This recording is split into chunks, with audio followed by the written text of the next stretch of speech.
Christian network அனைவரையும் ஆண்டவராக இயேசு கிறிஸ்துவின் நாமத்தில் வாழ்த்துகிறோம். ஒரு சில நாட்களாக ஒரு தவிர்க்க முடியாத சூழ்நிலையின் காரணமாக சில அப்டேட்களை கொண்டு வர முடியவில்லை. இந்த வீடியோவில் மிக முக்கியமான ஒரு சில காரியங்களை பார்க்க இருக்கிறோம். குறிப்பாக இந்த இஸ்ரேல் ஈரான் அமெரிக்கா போரின் நிமித்தமாக இன்றைய தினம் சில மிக முக்கியமான காரியங்கள் நடைபெற்றுள்ளது. முக்கியமாக அமெரிக்க அதிபர் ட்ரம்ப் அவர்கள் ஈரானுடன் சுமூகமான பேச்சுவார்த்தை முடியும் வரை இனிமேல் தாக்குதல் நடத்த போவதில்லை என்ற ஒரு அறிவிப்பை அவர் வெளியிட்டுள்ளார். இந்த அறிவிப்பு பெரும் பேச்சு பொருளாக மாறியுள்ளது. அது மட்டுமில்லாமல் ஈரான் ஒரு 8 பெண்களை தூக்கிலிடுவதாக அறிவித்துள்ளது. இவர்களை தூக்கில் இடக்கூடாது என்று ட்ரம்ப் அவர்கள் ஈரானிடம் ஒரு கோரிக்கையை முன்வைத்துள்ளார். மேலும் நைஜீரியாவில் தீவிரவாதிகள் 400க்கும் மேற்பட்ட மக்களை கடத்தி வைத்து ஒரு மிகப்பெரிய தொகையை தந்தால் மட்டுமே அவர்களை விடுவிப்போம் என்று அறிவித்துள்ளதாக ஒரு செய்தி தற்போது வெளியாகி உள்ளது. மேலும் இஸ்ரேலின் IDF ஒரு மிக முக்கியமான காரியம் ஒன்றை வெளியிட்டுள்ளார்கள். இவை அனைத்தையும் இந்த வீடியோவில் பார்க்க இருக்கிறோம். இந்த வீடியோவை ஒரு ஜெப குறிப்பிற்காக உங்கள் நண்பர்களுக்கும் பகிர்ந்து கொள்ளுங்கள். பல உண்மை தகவல்களை பார்த்து அறிந்து கொள்வதற்கும் ஜெபிப்பதற்கும் அது ஏதுவாக இருக்கும். வாங்க வீடியோக்குள்ள போலாம்.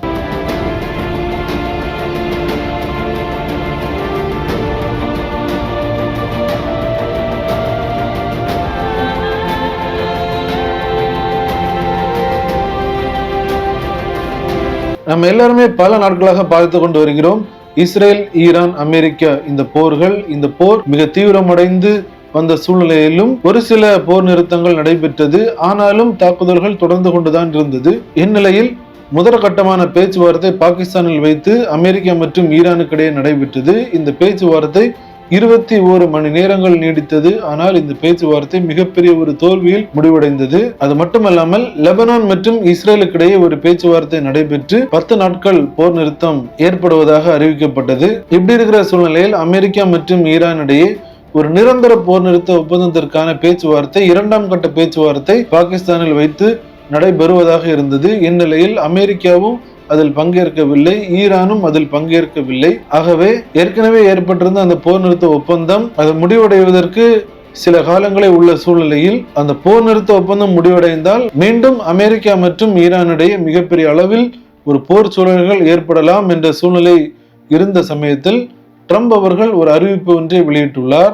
அதில் அவர் என்ன கூறியுள்ளார் என்றால், ஈரான் அரசாங்கம் தற்போது மிகவும் பிளவுபட்ட ஒரு சூழ்நிலையில் காணப்படுகிறது. மேலும் பாகிஸ்தானில் உள்ள பிரதமர் மற்றும் தலைவர்கள் முன்வைத்த கோரிக்கையின் பேரில் ஈரான் அரசாங்கத்தின் முன்மொழிவு மற்றும் கோரிக்கைகள் மற்றும் பேச்சுவார்த்தைகள் ஒரு முடிவை எட்டும் வரையில் போர் நிறுத்தத்தை நீட்டிக்க தீர்மானித்துள்ளோம். ஸ்ட்ரைட் ஆஃப் ஹார்மஸில் உள்ள அந்த பிளாக்கேட், அதாவது ஸ்ட்ரைட் ஆஃப் ஹார்மஸை எங்கள் கட்டுப்பாட்டில் வைத்திருப்போம் என்று அவர் கூறியுள்ளார். தெளிவாக அனைவருக்கும் புரிந்திருக்கும் என்று நினைக்கிறேன். அவர் என்ன கூற வரார் என்றால், தற்போது ஒரு சுமூகமான தீர்வு, அந்த பேச்சுவார்த்தையின் முடிவு ஈரானுடன் வரும் வரை நாங்கள் ஈரான் மீது தாக்குதல் நடத்த போவதில்லை. ஆனாலும் ஸ்ட்ரைட் ஆஃப் ஹார்மஸில் உள்ள அந்த பிளாக்கேட் அது தொடரும். ஆனால் தற்போது ஒரு முடிவு வரும் வரை நாங்கள் ஈரானை தாக்க மாட்டோம் என்று ட்ரம்ப் அவர்கள் கூறிவிட்டார். அது மட்டுமல்லாமல் மேலும் ஒரு மிக முக்கியமான காரியத்தை அவர் முன்வைக்கிறார். ஈரான் சமீபமாக அநேக மக்களை தூக்கிலிட்டுக் கொண்டிருக்கிறார்கள். குறிப்பாக ஜனவரி மாதத்தில் தன்னுடைய ஆட்சிக்கு எதிராக போராடிய அந்த மக்கள் கிட்டத்தட்ட 36,000க்கும் மேற்பட்ட மக்களை கொன்று விட்டார்கள் என்று செய்திகள் வெளிவந்தது. இந்த சமயத்தில் அரசாங்கத்திற்கு எதிராக போராடி கைது செய்யப்பட்ட மக்களில் பலரையும் அவர்கள் தூக்கிலிட்டு விட்டார்கள். அந்த வகையில் தற்போது 8 பெண்களுக்கு தூக்கு தண்டனைகளை நிறைவேற்ற உள்ளதாக அறிவித்துள்ளார்கள். இந்த நிலையில் அமெரிக்க அதிபரான ட்ரம்ப் அவர்கள் இந்த 8 பேரின் தூக்கு தண்டனை நிறுத்துமாறு ஈரானிடம் ஒரு கோரிக்கையை வைத்துள்ளார். இந்த கோரிக்கை உலகளவில் பேசும் பொருளாக மாறியுள்ளது. நம்ம எல்லாருக்குமே தெரியும், ஈரானின் மத ரீதியான சட்டம், அவர்கள் அரசாங்கத்திற்கு எதிராக யாராவது போராடினால் அவர்கள் ஒரே ஒரு வார்த்தையை மட்டும் முன்வைப்பார்கள். இவர்கள் கடவுளுக்கு எதிரானவர்கள் என்ற ஒரு வார்த்தையை முன்வைத்து, கடவுளுக்கு எதிரானவர்கள் மரண தண்டனைக்குரியவர்கள், அதாவது கொலை செய்யப்படக்கூடியவர்கள் என்ற அந்த தண்டனை அவர்கள் மீது நீதிமன்றத்தின் மூலமே விதித்து அவர்களை தூக்கிலிட்டு கொலை செய்வார்கள். அந்த வகையில் தற்போது இந்த 8 பெண்களும் மரண தண்டனைக்குரியவர்களாக நியமிக்கப்பட்டுள்ளார்கள். இவர்களின் இந்த மரண தண்டனை நிறுத்துமாறு அமெரிக்க அதிபர் கேட்டுள்ளார். நாமும் இதற்காக ஜெபம் செய்வோம். அது மட்டுமல்லாமல் அமெரிக்கா ஈரானை தாக்குவதை தற்போது நிறுத்தி உள்ளார்கள். முழுமையாக ஒரு போர் நிறுத்தம் வர வேண்டும். இதுதான் அனைத்து உலக மக்களின் எண்ணமாக உள்ளது. இந்த போர் சூழல்கள் ஒரு முடிவுக்கு வர வேண்டும். இதற்காக நாம் ஜெபிக்க வேண்டியது அவசியமாக இருக்கிறது. குறிப்பாக இந்த 8 பெண்கள், இவர்களின் தூக்கு தண்டனைகள் நிறுத்தப்பட வேண்டும். இதற்காகவும் நாம் கண்டிப்பாக ஜெபிப்போம். இந்த சமயத்தில் இஸ்ரேலின் ராணுவம் ஒரு தகவல் ஒன்றை வெளியிட்டுள்ளார்கள். நம்ம எல்லாரும் பார்த்ததுதான், இஸ்ரேலுக்கும் லெபனானுக்கும் ஒரு 10 நாட்கள் போர் நிறுத்த ஒப்பந்தம் தயாரானது. இந்நிலையில் லெபனானில் இருக்கும் அந்த ஹெஸ்போலா என்ற தீவிரவாத அமைப்பு இஸ்ரேலை நோக்கி மீண்டும் தாக்குதல் நடத்தி உள்ளது. இந்த சீஸ்ஃபயரை வயலேட் பண்ணி அவங்க தாக்குதல் நடத்துறாங்க. அதற்கு இஸ்ரேலும் எதிர் தாக்குதல் நடத்தி உள்ளது.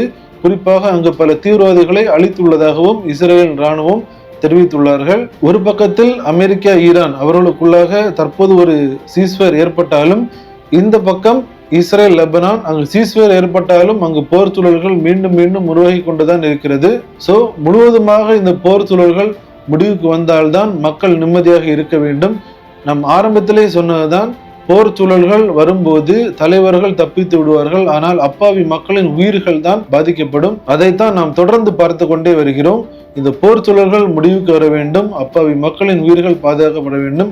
இதற்காக நாம் ஜெபிக்க வேண்டியது அவசியமாக இருக்கிறது. மேலும் நைஜீரியாவில் போகோ ஹராம் என்று சொல்லப்படுகிற ஒரு தீவிரவாத அமைப்பு 400க்கும் மேற்பட்ட மக்களை கடத்தி வைத்துவிட்டு குறிப்பிட்ட ஒரு பெரும் தொகையை கொடுத்தால் மட்டுமே அவர்களை விடுதலை செய்வதாகவும், இல்லை என்றால் அவர்களை கொலை செய்து விடுவதாகவும் மிரட்டல் விடுவதாக ஒரு பதிவை பார்க்க முடிந்தது.